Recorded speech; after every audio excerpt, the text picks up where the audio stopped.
Hello, and welcome to episode 26 of The Stack. Sorry for the ever-present technical difficulties that will continue to plague the show. But each time, I can get a little better at it, understand the equipment a bit more. My laptop cooperates. So, greetings. Alright, I was trying to work on the lighting situation, the fact that, especially when I wear a hat, my face is darkened a lot by the shadows. And I got a circle light thing. A very small one that's meant for cell phones, but I'm trying to see if it works.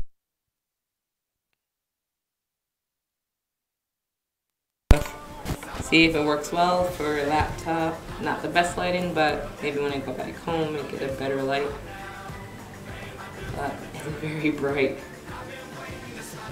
And I think I can see a bit better, not the best lighting because the surrounding. I would open that light, but it causes a great glare. So that's it. So welcome to the Stacks, and usually if Nikki was here, I would say I will get her to do tagline, but I have not heard from her yet.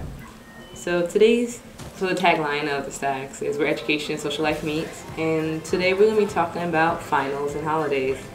So most of us, well, if you're in high school, midterms are around this time, I believe, if you have not already taken them or if your class doesn't offer them, but they are due. You're going through midterms, and then, but if you're in college, it is our finals approaching. Actually, my finals start in 2 weeks because it's Saturday right now, so I have one more week of classes in a day, and then the finals start after that. So finals is something I'm going to be tackling soon, and it's not always the best time of the semester because it's kind of like these exams are worth. My face is just shiny now. So usually these are worth the most of all your exams, like percentage wise. You can have an exam. Your midterms are usually like 20 to 30%, and your final can be anything from like 40 to 50% of your grade. And then sometimes you have cumulative finals, which is the encompassment of everything you've learned in this semester. And you're expected to regurgitate all that information, whether it's just straight up word to word or digested and spewed out as like the understanding of concepts and be able to apply them. And they can be a bit, what do you call it? Like, terrifying is one word, or something. I feel like it's slightly less, but it could be terrifying for some people. So we're gonna discuss, well, I'm gonna discuss various ways like how to take on your finals, but also the fact that holidays are coming up. So even if you're not supposed to celebrate a specific holiday, you still have winter break, which is a holiday in and of itself, because vacation is the day. Well, in England, that's what they call it. I am honestly gonna check out if I can find Nikki, but so finals. Some people, depending on your major, the amount of finals you have and the difficulty of them vary. You could, I'm an anthropology major, so a lot of my finals consist of retaining a lot of information, like definitions, procedures, and be able to figure out based on what you do. They'll give you circumstances where you have to apply what procedure would you use for this situation or for that situation. Like, I'm taking an archaeology course. I'm pretty sure it's midterm is if you're at this scene and you're working for the culture management program thing, it's what do you don't do? It's like you want to avoid excavation, so what are you gonna do? You have options where you see if there's anything worth anything is there, and then figure out what exactly is there. And then you have the choice of maybe you can help the person who's doing the construction project to either change the plans of the construction project and divert their efforts, or actually have to excavate, and no one wants to excavate because excavation ruins the present. It ruins the second you excavate, you're destroying evidence constantly. You can save the artifact, but you're destroying the context they're in, and it's always this moral obligation to the future students that you should always preserve some part of a site so that there's something for people to dig up in the future that they can always test and maybe refute some of your hypotheses. So like my finals, like I actually have 3 written finals, like no 3 like actual final exams, and then 2 projects. So I'm gonna, one's the archaeology one, so that's a lot of kind of like rock memorization, or like building up, like just memorizing things and being able to like give that information back. Then I took a philosophy course, so that's kind of, instead of just, you have to memorize like the types of arguments and stuff, but in this case it'll give you actual arguments. You have to like decide what they are, what their premises are, what the clues. So that's more of the application of what you learn instead of just giving back what you learned. And the other one is a biology course, and that one is just like applying it. That's just pure application. And you're like, here's what this thing is, but really, how do you apply it to this real life situation? Because I think it's like, I'm doing population genetics. Is it population genetics? Probably something like that. That's what we're talking about. And then final projects, which slightly give you like a bit more time to work on, because you can spread them out throughout the day instead of just having to go to one location, get this exam done in like a few hours and walk out.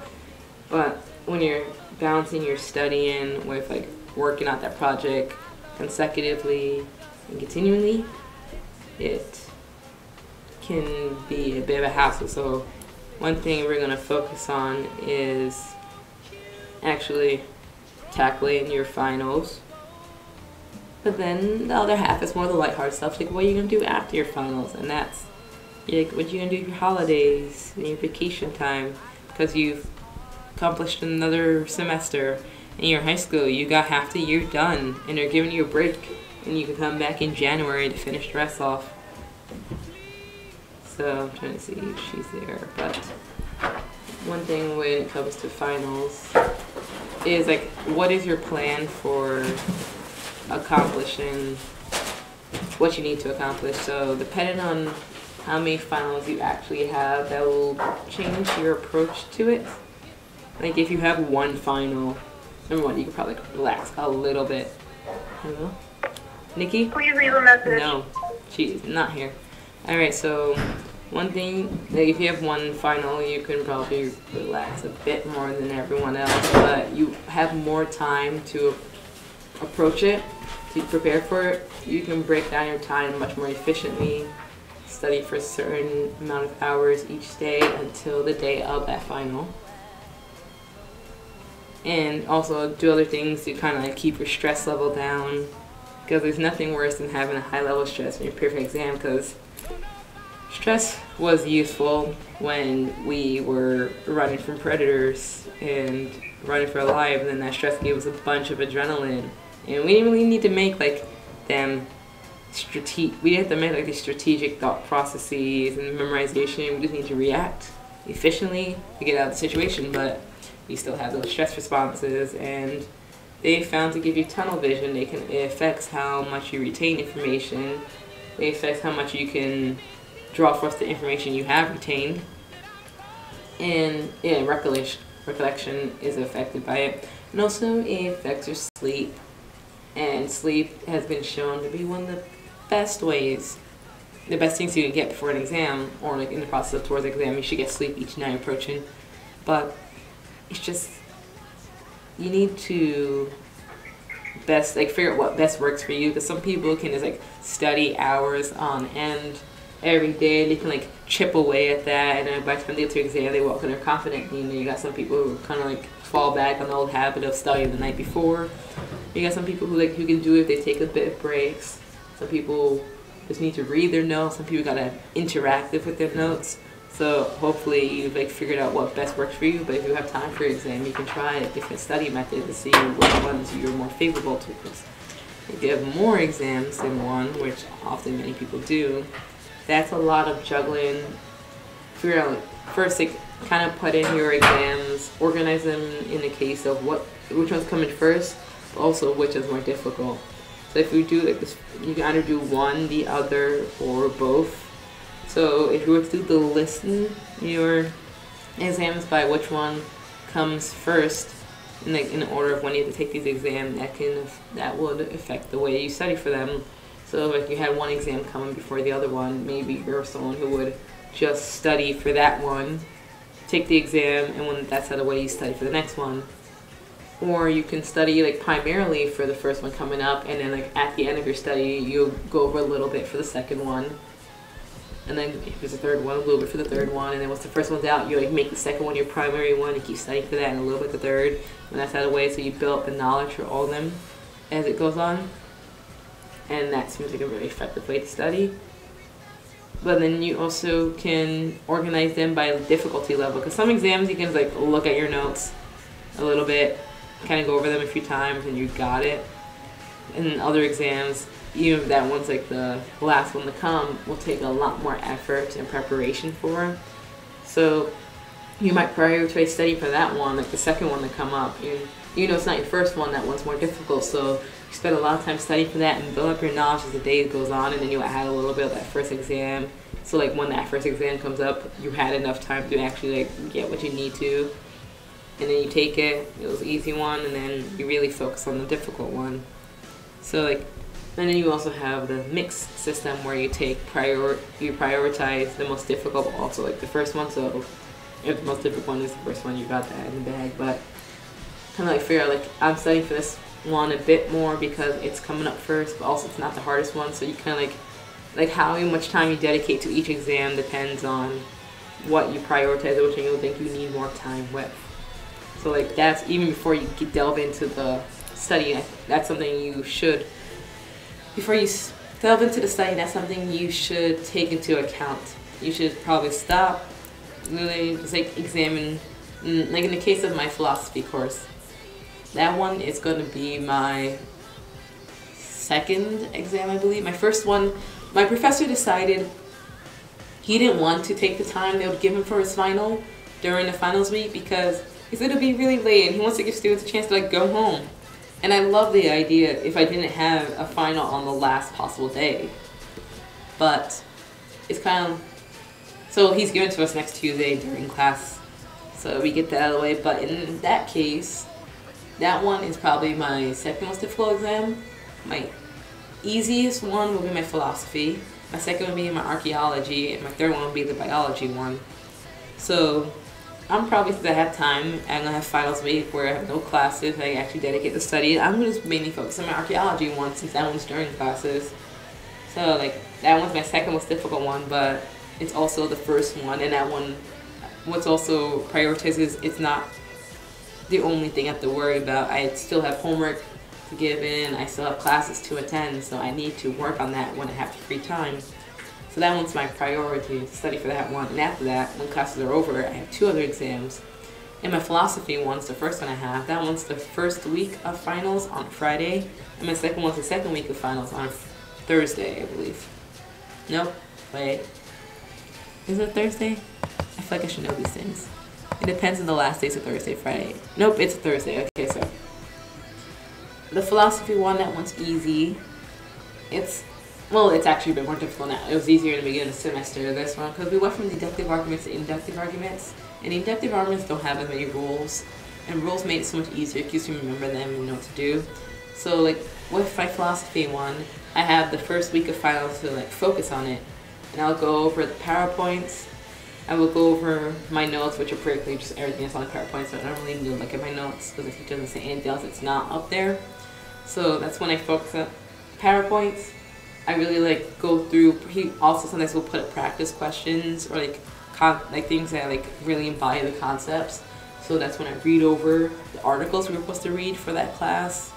I go over like their arguments, their main points, and I really like build that up because I usually have a habit of studying for the night before, but this one's a lot of information. So because I have the free time to do it, I build on that one. That in this case I can do in chronological order because I will have an entire week to deal with my hardest one. So that's when, so I'm doing the more system of chronology, because even though like there are different levels of difficulty, there's enough space between them that I can tackle them separately. If I have to like slip in some of the other one, I could. So slip in a little bit of the other one, but I think it would be more efficient in my case to take on each exam as they go. But also I have projects, so in between the studying, I have to submit a final project for my digital art class. Well, actually 2 assignments for my digital art class, and the other one is my screenwriting class where I have to revise and submit a 10 to 15 page screenplay, which is so much harder than writing like novels and poetry. Screenwriting is hard, and it's not like what I'm used to. So it's like figure out where the balance is in it and figure out what best works for you. So in your cases, you have to decide for yourself how you're going to approach your finals. Are you going to do it based on chronology? Are you going to do it based on difficulty, or like some hybrid between the two? Are you, like, how much space do you also have to like think how much space you have between it, because some people have like 3 finals in the same day, so how you study for them is probably less chronology and more difficulty. Or you have like them back to back, where like you get one out of the way but you have like less than 24 hours to deal with the next one. So like that's in the cases where like your schedule doesn't permit you to take like a method you would favor. If they're really close to each other, probably it's best to deal with them based on difficulty.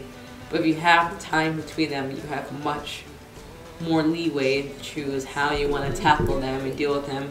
And also that's also when you figure out what's your best studying method. Are you just someone who needs to read over the notes a few times, or like more of a few times? I'm kind of the person who goes through my PowerPoints, and then like, I love when they give you like a breakdown study sheet of like things you're gonna cover. So now like I'll read through the study guide like of what breaks the topic I'm gonna do, try to see if I can recall what each one is. They give a summary, break it down, what it means. Then I'll read through all the PowerPoints like one after another, and then go back to the study sheet and see if I can recall what each topic is, because they don't give you a description. It's like, we're just gonna do this. It would like admixture, and then it's be like population genetics and all these stuff. And I'm like, what do these mean? Can I recall it? If not, I'll probably read through my PowerPoints again, all of them, just to get that in my head. Go through the study guide again, and if I can't like recall everything, I'll start like focusing on specific things and having difficulty with, until like I get those in my head and then go through the guide again. So I'm the person, repetition is like the best way I study. I just need to keep looking at them. Some people will have flashcards. That's their own form of repetition that works really well for some people. I'm too lazy to make the flashcards. Then you have people who need to write it down out of their memory. They can write what they do, like they'll look at it and they'll write what they're trying to see how much they recall, and they'll compare it to what they're supposed to see, what they're supposed to study. If there's something missing, they'll write it in and they'll try to write it out again. You have people who like to listen to videos or like to rewatch lectures. Rewatching lectures make you fall asleep. So like it's figuring out what best works for you. Some things people do works really well for them that I cannot do myself. And so that's what I do. Some people can't take because maybe it's monotonous. Just like going over the same thing again, but that's how I'll put like some music on maybe, or just like focus on it. So like figure out what's your best system. So like that's the order. It's 2 steps. Like step 1 is figuring out what approach you're doing towards your exam based on either chronology, difficulty. So figure out how you're going to approach your exams and figure out what your best study method is. And then like I'm actually pretending I'm making up these really cool rules. And then the third one is actually just studying. Once you already figure out what order you're going to study them in, you can figure out how you're going to study for them. So then you need to actually do the studying part. Like you have probably a few more days before like final starts, so you might start studying now. I have to start studying now because my final is during classes still.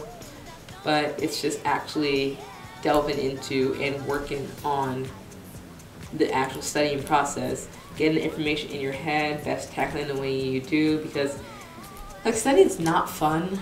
Well, some studying can be fun. Like I love listening to Crash Course. Crash Course makes some studying a lot of fun, but you do really, your finals are probably only 2 weeks long, and once you get your finals out, like midterms, you know, like as soon as you have to study, and the step you're done with your test, you got classes to go to still, you got homework, and like it's hard to do like the delve in to get it because you're constantly just studying, doing homework classes. But when it comes to finals, like once you do that study and you get the exam out of the way, you are free. You are free to your next semester. you just like work your way through these exams. If you put all your effort into them and you really just tackle, get them out of the way, finish them, and do your best while doing it, all that time and investment you put into it, even if it's boring, you want to do other things, once you got those exams out of the way, you can do everything you just didn't do during, like all the things you forfeited to study. You got like months. You got the rest of your holiday season, you probably got like another month, and you get your winter break. And like during your winter break, which probably will be the next segment after we take a break, but that was a joke and unintended, but you just get that freedom. That's probably when you get to start sleeping in. This light is just doing nothing for me. You get to sleep in, you get to watch all the shows you've fallen behind on, you get to do your reading, and like I'm looking forward to everything I can read, all the shows I can watch, all the sleep I can get. It's just like these last few days of sacrificing and really just get it, especially if you have classes ready to take because your school requires them and you just need to get them out of the way, but classes that actually do with what you're passionate about, what you want to be. Like it's not just like getting them out of the way, it's like you need to know these things. So like this is your time to like get the information you need for the field you're going into. Also like just you have a reward coming up in the end, and that's like no classes. So just really figure out what you want to do, figure out what order you're going to approach your exams in, then figure out how you're going to study, finish off those exams on the highest note possible, and then celebrate, hang out with friends, sleep, watch TV, read. You get ready for the holidays, do your shoppings. I'm actually about to delve into something. Do your Christmas shopping now. If you celebrate Hanukkah, Kwanzaa, the winter solstice, whatever you like. I just went to a program called the Festival of Lights, where the celebration of all like the holidays and celebrations that happen during December. The fact that so much goes on around the same time of year is astounding. But that's what you have to look forward to. So finals aren't the best time of the year, but also it's like the last. It's like when you're running in a race, because I used to be in track, and it's always like I used to run 400 meters all the time, and that's not the most you can run. You have like 1600 meters, and those are even worse. Like the 400 meter, it's always like when you're running, that first 100 meter is awesome, because like you got all the energy, and that second meter is like, okay, you're starting to like really die here. Your third meter is like, why am I even doing this? And that fourth meter is like the finish line is right there, and like you're almost done. But that's the most difficult part because you're exhausted by that point. You've used up most of your energy. Even if you paced, you're running low on fuel here, and then you always got like all those people next to you running, and like you have that finish line. But there are always moments like after I finish all the 300 meters, and I'll be on my last 100 meters, and I just wish I could have stopped right there. I'll be running, and I'm almost done, and that's when I was like, can I just stop and like lay down where I am? It's just like. Even when you see the end in sight, it takes that dedication, that want to finish off at the best you can that keeps you going. Because I always like envision while I'm running, like what would happen if I just stopped running in the middle of this race, is lay down or just walked away. And I'm like, number one, my coach would kill me if I ever did that. But also she's like, you put all this effort and you work so hard towards it for you just like stop and not do your best at the end. So they always teach you when you run the end of the race, that last 100 meters, that's when you sprint. Like before they teach you, like you're supposed to, unless you're a sprinter, but if you're a long distance runner, it's always like pace yourself, keep going, just like stay steady for your 300 meters, and that last 100 meters, when they say you just speed up and you sprint, because that's the end, it's the most difficult part. But if you just put your last effort and your energy, because that angles, just go for it. And that's when you see like everyone's like, oh, they're jogging, and you just like see everyone's intense like face, and like it's just you just speed up, because like if you don't speed up and you keep going, it's gonna seem longer, you're gonna draw it out. But you just go for like the last bit you have, and then you're over the finish line. I passed the finish line, I was laying on the grass, like my coach like laughed for the first time. I've never seen her smile before, and she was laughing. I was like, am I dead? What is happening? But like I finished, that was actually the relay one, which I was not a relay runner. but they made us run relay. And the thing is, like, when it was my turn to like get the baton, I kind of froze. Like everyone almost like started, because when the person with the baton's coming towards you, you're supposed to like start running a little bit. So like they'll run with the baton and you're running, and then when they pass it to you, so you have to start. I stared at that person as they ran at me. Everyone's like, move, move, and like I always freeze at the beginning of races. But like they kept telling me to run, and I didn't until the baton hit my hand, and then I started sprinting. So I had to catch up with everyone. And then like the last minute, I was holding the lead. And then it was a mixed, it was males and female runners in this race. So I was like in the lead until I hit the 100-meter, and then this tall kid with the longest legs just sprinted past me. But like, even though I didn't win that race, I finished tied for second with someone else. But it's like that last moment, you know, you're running out of energy, you just put all you can into it. And I also am a very competitive person, so the second I saw that guy run past me, even though I didn't pass him, he made me speed up. He made me go for it. And I collapsed at the end of it and everything. I was like practically in tears, laying on the grass, questioning all my life decisions. But like, I finished. And my coach was proud of me, my friends were with me. And it's kind of like everything, even your finals are the finish line. That exam is your finish line. So you just need to do that the last, you gotta sprint, you just gotta do the studying. Just get it out of the way, and then finish your exam. You finish, and then you enjoy the rewards. You get the hugs. Like after a run, everyone hugs you. You get like you're exhausted. You wish you had confetti. You just can't muster the effort to do anything. But like your friends will help you limp to the stand. You get they hand you your water bottle. You get to like lay down in misery. But like you finish, and when you get your energy back, you're pretty pumped. So that's what it's like. Run for it. Sprint it out, finish on a high note. We're gonna take a break now, and we're gonna talk about the holidays.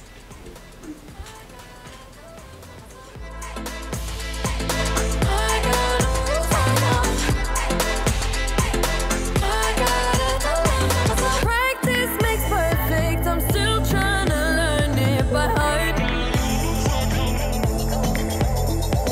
Eat, sleep, and breathe it, rehearse and repeat it, 'cause don't pick up the phone.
just be.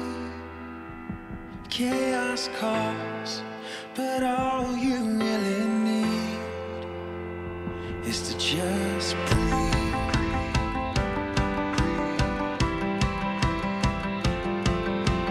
Third cup of Joe just to get me through the day. Wanna make the most of time, but I feel it slip away. I feel like I can just sit here singing the entire time. Usually I have other people to talk with. I'm just sitting here. I was trying to figure out exactly what I'm going to talk about next week. I was like, I have a specific premise for this radio show. This is where education and social life meet. I was like, can I squeeze in the history of Christmas into a radio show and like convince people that actually fits within what my radio show is supposed to be about? I will make my best effort. I'm actually going to try to figure out what I'm going to talk about next week. But I had a point and it went out the window. Oh, I was thinking about maybe at the end of shows, if I had time, I could talk about some things that general advice for things that students can try. Because I always talk about your health. Like I brought up, even if that's not the topic, I will literally talk about health. I will talk about sleeping properly, because even though that's not directly your social life or your education, these things affect how well you can accomplish both. So I tend to do a lot of research and discover a lot of things that I try to use that will help me. But I can also start sharing them for other students who might try these things. Maybe a little bit on adulting as I progress to learn how to adult myself. But also, it's just general things that might improve the quality of your life, whether through be sleeping or just in your studies, different ways, things that help you, or just like things I found fun and that you might enjoy yourself. But we'll get into that in a few minutes. What we're gonna do is talk about the holidays and winter break. So I'd say like after you pass that finish line, which is legit your finals, the final exam, especially the last exam you have, you enjoy the rewards. After a race, the rewards are the hugs of your friends and the congratulations of your coach and like the announcer going like, oh, second place to insert your high school here, runner number 12 or whatever. First place if you really held out, congratulations. But after that, in this long drawn out analogy, your winter break is your reward. That's when, as I said, you can recover from the trauma of sleep deprivation. If somehow you can teach your body how to go to sleep on time and properly again. That's when you get to catch up on all your shows, because there are a lot of shows I'm behind on. I'm behind on Doctor Who. Like I got like the new season Doctor Who with the female doctor. I've got what 2 or 3 episodes into the season before like I couldn't watch anymore because I was busy. So I'm behind on Doctor Who. I'm behind on The Flash. I'm behind on Supergirl. These are the first shows. I maybe will finish Castle one day, because Castle ended a while ago. I just never watched. I never finished the last season, and I kind of want to know what happened. But also I'm like, because the way the turn the show took, maybe like less enthusiastic about what to do. But like I want the closure. So like those are some shows. I got a lot of like stories I want to tackle. There's some great books. Like I have like 2 books, and I actually go to the library and check out series again and read them. Because I used to read like 2 or 3 books a day, and yeah, it's a lot of noise around me. But just actually tackling these books. I'll like lock myself in my room for hours on end just reading, coming out occasionally for food and using the restroom, and then going right back into my room. So like, and this is also time I get to meet up with friends that don't go to the same college as me. Like you guys know Nikki and Nada, who constantly help co-host this show. Yeah, we don't go to the same university, as you probably realize by this point. We are like, my university is like an hour away. One she goes, her university is maybe like half an hour or so, like a few bus rides from our hometown, while mine's like an hour away, and like another one's like a quite a distance away in a different direction. So like we don't see each other unless we're on break, and we're really good friends, and I like seeing them.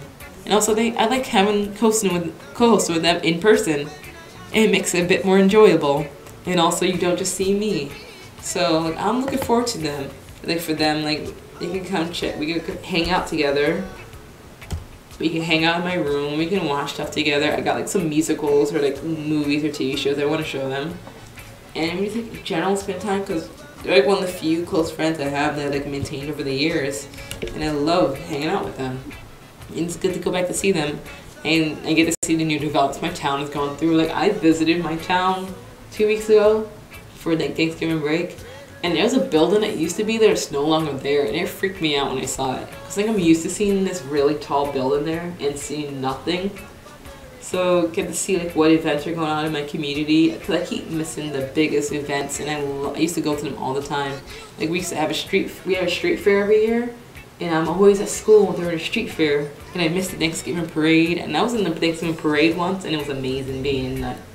So like missing these things, like when I graduate, I'm jumping headfirst back in them. But it's still like nice to like visit my librarian, see how their lives are going, check out what new books were put in like different sections. It's like still go to the YA session. There's some really good teen series that I still haven't finished or haven't started, so I check those out. I get to spend some time with my family. I get decent food. Because you know, it's always nice to have food that you can probably the food that you can definitely trust more than what you get on campus. And you know, I'm just gonna talk about things you do during winter break, the freedom you have to travel more if you want to go to another country or you just want to go to the city. You have that chance now, but also we have like actual holidays that go on. I celebrate Christmas personally, and my family's. We're a Christian family, so we celebrate the more Christian aspect. We do the Christian Christmas, but you also have the secular Christmas. I'm still holding out, even though I'm not Christian Christmas, still holding out for Santa Claus. You don't know, but I feel like if you like always watch those movies or read those things, there's always the children are the ones having the adventures because they have like the belief, and the adults are all idiots. Or like, they miss out, like they're blind to everything that's happening because like they lost their belief years ago. Like they used to believe in their kids, and you always have like Santa, whoever's like, yes, your mother, she was one of my truest believers, but you know, they all grow up and they don't believe in me and stuff. I'm like, I just don't want to be that person who like in my adulthood things are discovered like magic's real and all that stuff, and I'm like, you know, kids come to me, it's like, Mom, you don't understand, like this cloth, it's bigger on the inside and it goes to another land. Or I saw this kid who flies and like he wants to take me to like a place like the second star on the right, and I'm like, I knew it this entire time. Also, it's just like, yeah. So I'm holding out on that belief in the magic. It's fun. Just don't want to be those idiot adults who like never believe or they can't hear. Like nothing sadder than like the Polar Express when their parents can't hear like the bell jingling at the end.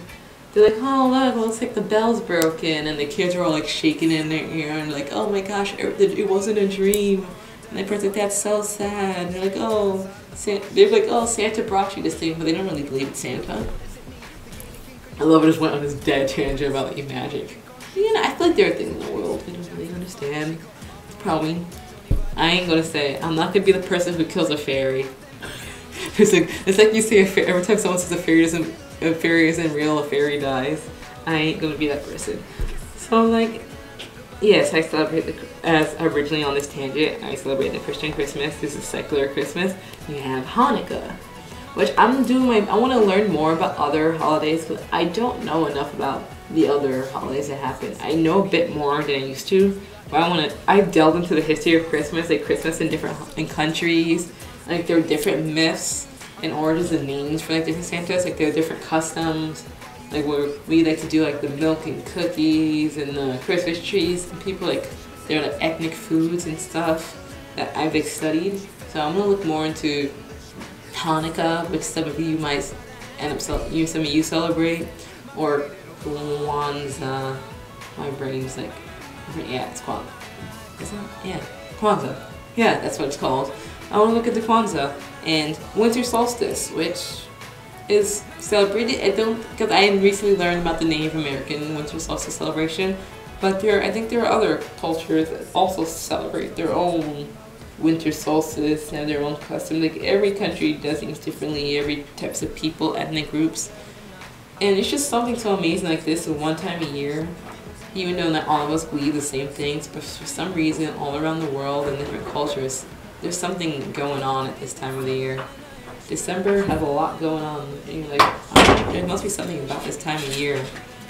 May it be like the fact that it's near the end and we're gonna restart with the new year and all that stuff. Even though China has a different new year from us, but it's like there's something about this time of season, and it has all these beliefs and customs, celebrations around it that I feel like everyone should like know a little bit. Even if it's not the one you celebrate, they should at least understand, because there are other people doing things that are different from what you're doing during it. And I will state this now, I will always call it Christmas. Some people call it Xmas. So people celebrate Christian Christmas, you got secular Christmas, and you have Xmas. It's all three different things. No, secular Christmas will also be the Xmas. It's like 2.5 different holidays. And then Kwanzaa, Hanukkah, winter solstice. I'm pretty sure there are other things going on that I'm not aware of that I should probably learn about. But whatever your family celebrates or what you're celebrating, whether you're doing it with your family or doing it with your friends or by yourself, like once you're done your files, you can like delve into it. You can do your shopping if you're someone who likes to give gifts to people. Like you buy gifts for people, it's time you get time to all those sales happening. If you didn't participate in Black Friday, you still got like holiday sales to go look forward to. You can be able to buy some meaningful, thoughtful gifts for people. I've been working on, instead of buying generic gifts, and wanting to give the gifts that people generally appreciate, which I've been doing for my mom's birthday. I've been getting things that I know my mom will love. And I have to do because she's a natural health doctor, so I'm very particular in things about my mom, things that can help her naturally. Like I got her these glasses like this, which are blue light filter glasses, because like she doesn't like using her laptop too much, but because of her job she has to, and so then she'll get headaches from like being exposed to the blue light all the time or like consecutively. So I got her something that protects her, and she really loved it. So like that's a thoughtful gift, and I've been working that. Some people love making the gifts they give people, and you have the time to do that. If you're a particularly creative person, it's the time you get to do the cooking and the baking for the big parties. I've been trying my hand at baking more, so I made a 3-course meal recently when I was home for Thanksgiving, because I wanted to make something for my parents when they came home, and I went overboard. So it ended up being a 3-course meal. I made like appetizer, egg drop soup, and I made like the entree was like paella, made some like stir-fried seafood stir-fry, and a dessert was like baked oatmeal. But I would like to try my hand at bacon more. So I always keep people like abuse bacon as a way of stress relief. I was like, I just want to like be a person who just pop out sweet treats for people. So I've been working on that, and I will have the time to do more on that. So whatever you want to do, whether you want to go Christmas caroling, now you finally get the time to go. Christmas caroling is so much fun, and I kind of want to go back to doing that if I can. I just don't have time to in college because I don't get to join the groups. I get to practice in time. But if you have that time, or you will have the time, this is your reward after finishing a race that school is. So as we're nearing the end of the show and you're preparing for your holidays, also important, like family, whether you're doing with friends or family, I celebrate my holiday with my family because my family is like slowly connecting again, and that's amazing. And I get to see like a lot of relatives I haven't seen in quite some time, and all my younger cousins are all grown up and adult. Like one of my cousins who like I've never processed going past being a child is about to graduate from high school, and I'm like, when did you age? So it's kind of like some cousins don't know me as well because I didn't get to see them when they were growing up, but some I've seen and just ignore the fact they were Asian for years until it smacked me in the face on Facebook. So just like reconnecting with people you usually don't get to see, celebrating your holidays, whichever ones you do, or even if you don't celebrate a specific holiday, just like whatever celebrations you want to do, treat yourself and like really take this time to decompress, relax, recover, maybe reevaluate what you want to do in your future if you're not quite sure what you really want to do, or you feel like you're not doing what you want. Because that's often the crisis we all have in, or especially in college or like high school, you're not quite sure. This is the time you get the time to sit back, think, reevaluate your options, do some research, and like maybe switch some things up your next semester. So, because you know enrollment stays open until like the first 2 weeks of your next semester, so you can always drop and change classes if they're still available. So take that time to like really figure out who you are, what you want to do, and just have fun. And I also say that things I learned that I can just give to fellow students to help them. I recently learned to set a group meet I met.